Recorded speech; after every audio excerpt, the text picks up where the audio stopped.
Hey guys, welcome back to my channel, Make It Make, where I always try to encourage you guys, if you can't get it to make, then make it make. And today I'm going to be teaching you guys how to make a very simple blanket with a sewing machine. It's been highly requested and I really want to do that for you guys. So before we begin, I just want to talk to you really quick about the different types of fleeces and what I've used, okay? So in the video of the sewing journey, I showed you this blanket, okay? This is absolutely my favorite blanket I have ever made, all right? And this fleece right here, because there's different types, is called the Luxe fleece, okay? Now it's a higher quality fleece. It has a heaviness to it. You can tell it's a very good quality. It has also a nice little stretch as well. And I combined that type of fleece with the Sherpa fleece, okay? And this Sherpa fleece is what makes the blanket really nice and warm. And let me tell you guys, I don't know why I have a problem of being cold all the time. When I put this on at night or when I'm sitting on the sofa, this just locks the heat in. It's very, very warm. This is a great combination, having the Luxe fleece in combination with the Sherpa. Now I've made all my blankets so far with the Sherpa fleece, okay? I have this Pokemon blanket that I made for my daughter. Now it doesn't have the fleece on top. This is not a fleece at all, but because I put in the Sherpa fleece on the bottom, it makes the blanket really soft and cozy and really warm, okay? Now, the other blanket I made was a Steelers blanket for my son. We're huge Steelers fans, if you haven't noticed already with my videos. This is just a basic fleece. This is just very basic. So this fleece here, like your cheaper fleeces, in comparison to the Luxe fleece here, you definitely feel the difference of the blanket. My son was actually a little jealous because he's like, well, why didn't you make my blanket with the Luxe fleece? And I was just like, because they don't make it in Steelers pattern. So he felt the difference in weight with the blanket. Now it still keeps him warm because I added the Sherpa, okay? Because that's my thing. I'm sort of like, well, I want them to be warm and cozy. So I usually always add the Sherpa. But it was missing the heaviness. So there's like a couple things with the fleeces that I just wanted to go over with you guys, okay? And plus, when you sew with this, especially if you are a beginner, I want to tell you, this kind of hides your lines, your straight lines or wiggly lines. If you're having trouble with keeping your lines straight, the Sherpa is very, excuse me, I still have like some string here, is very forgiving with that, because it's not like you can tell if you've kind of gone like this a little bit with your sewing. So this is a very forgiving fabric to work with, okay? And as far as the other side, it still really is no worries. I'm gonna show you downstairs in my sewing room, my guider that I use to help me, which makes it a lot easier. Wait, I shouldn't actually say that it's my sewing room, because it's like a sewing room slash hangout room slash school room. I don't want to be misleading, so I literally just started, so I want to be humble in the process. I don't have like this official sewing room like you see a lot of YouTubers have. Now today we are going to be working with fleece on fleece, not like well, that is fleece on fleece, but like no Sherpa fleece, which means, you know, not like this kind of wool looking fleece here. And the reason why I'm doing that is because I just found this amazing sale. Now this fleece is called Anti-Pill, all right? And it was Joann Fabrics, like I think it was their comfy sale, their blizzard sale? Oh gosh, I'll put it up here if I'm saying it wrong. Love this. This is really nice. This is kind of a step down from the Luxe fleece, that heavy fleece I was talking about. Just like one step down, but it is a beautiful, wonderful fleece. And I decided to go with this for the back of the one blanket and this for the front, or vice versa, however you want to look at it. All right, so for this project, you are going to be needing 4 yards of fabric, okay? And you're gonna want to have 2 yards of fabric for your front side and 2 yards of fabric for the back. You're also gonna need a pair of scissors and a sewing machine. So when we're making this blanket, I'm actually going to be laying it on the floor and showing you guys how to do it. But let me show you real quick on a smaller scale. That way it's not confusing. When you're working with fabric, there's always a side that has, you know, the printed side and then the more faded side. When you're working with fleece, sometimes it's really hard to tell which side is the printed side and which one is the non-printed side. You will be able to tell with the fleece, probably with the texture. That's what's helped me, and the brighter side.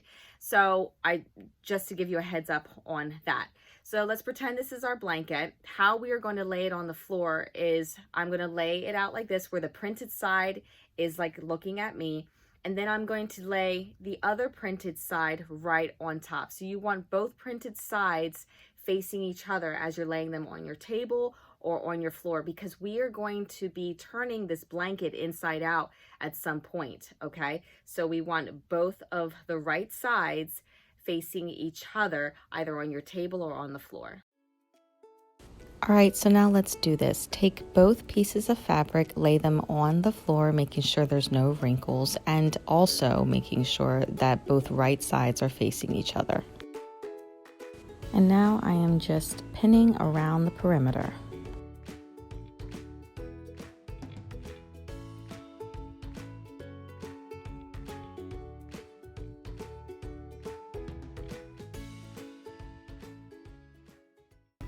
While you are pinning, make sure to leave an open space at the corner of the blanket. This space will allow you to pull the blanket through. I usually like to mark 1 to 6, maybe 7 inches. That should be enough. And then I will mark it. And also, as a reminder to myself while I'm sewing, I will take some pins and pin it in the opposite direction of my other pins.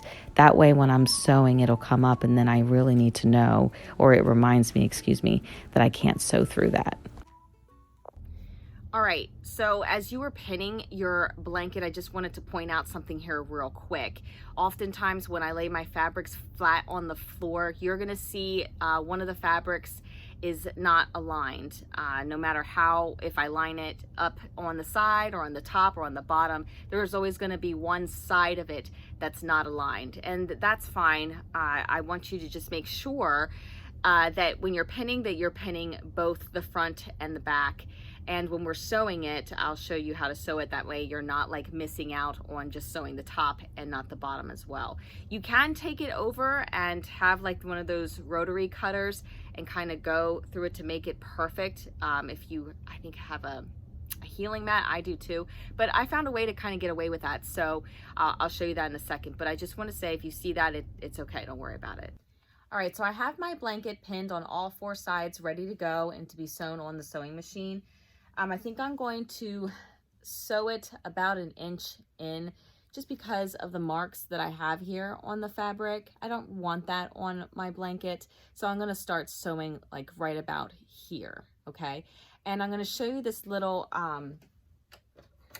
helper that I have here. It's called a guider. And what this does is I can kind of align this on the sewing machine so that my fabric, when I'm sewing, it just all sews straight. It kind of helps me keep a straight line and keeping the exact same distance at the same time. It's very helpful to have. All right, so now we're ready to sew. I'm just gonna assume at this point that you know just the basics of a sewing machine. So what we're gonna do is we're going to just do a regular stitch, and we're gonna back stitch it a couple, stitches, and then just start the full sewing process. Nothing fancy, just running it through. It's just a straight stitch.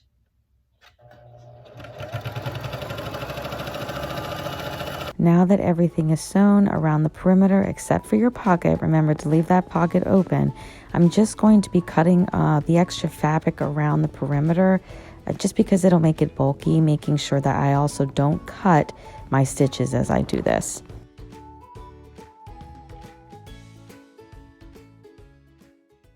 Okay, so now we have our blanket sewn and cut, and we left a spot open so that way we can start pulling the blanket inside out about 6-7 inches. And what I like to do is I just find a corner and I just pull that through. There's no need to rush. I just, you know, take my time. And trust me, I don't want a huge pocket to pull this through, because some people are probably like, why don't you just make the pocket bigger? Well, I don't want to, because at the end, I need to sew an invisible stitch to hide this pocket as if, you know, it never were.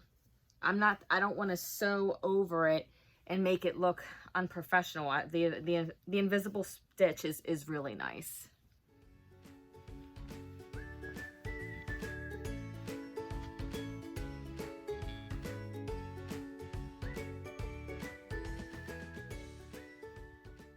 All right, so now that we have our blanket inside out, I'm going to show you how pretty these seams look. See that?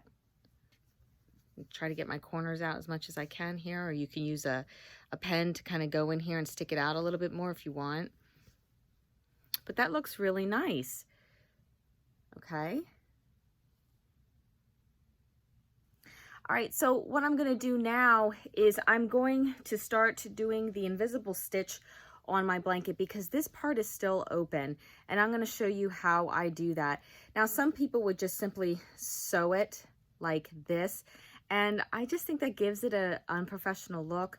So what I'm going to do is I'm going to fold it kind of inwards like that and do the stitch. I'll show you. Okay, I will do my best to explain this here. If I'm not doing this well, I can tell you there's amazing YouTubers out there who can explain the invisible stitch a lot better, but here goes. All right, so what I'm doing is tucking this fabric in a little bit, as you can see, and kind of lining it up with the other seam. That way it, you know, it looks like it's the same. And I'm pinning it in place. That way when I'm hand sewing it, it just stays still.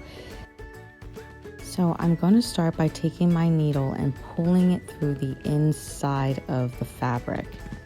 This is what's going to hide my knot.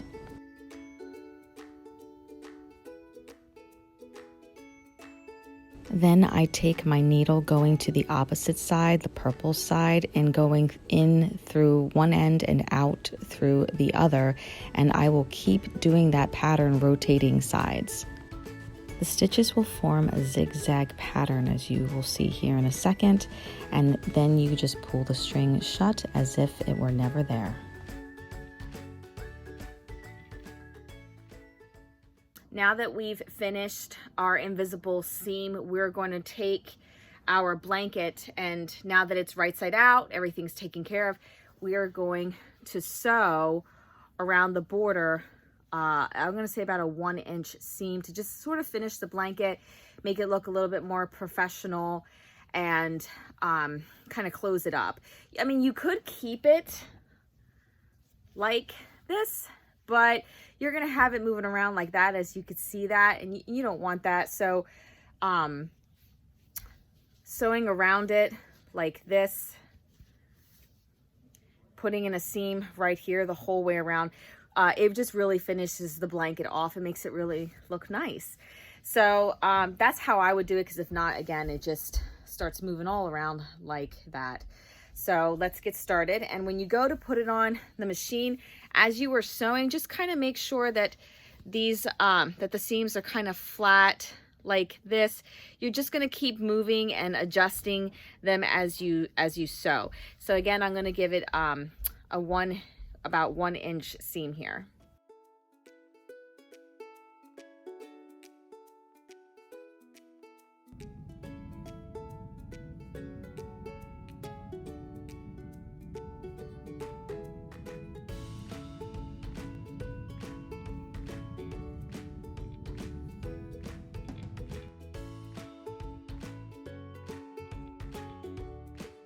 All right, well, the blanket is all finished up. I did the last seam that had 1 inch around it. It looks really pretty, nice and professional. Jillian, your blanket's done, sweet pea. All right, let's come over here so they can see it. I'll probably have to lower the camera more. Let's see. Oh. And it's actually, again, it's 2 yards big, so we have it this way. I love it that it's like that light blue on one side, and then what is this, kind of like a marble tie-dye look. It's so pretty.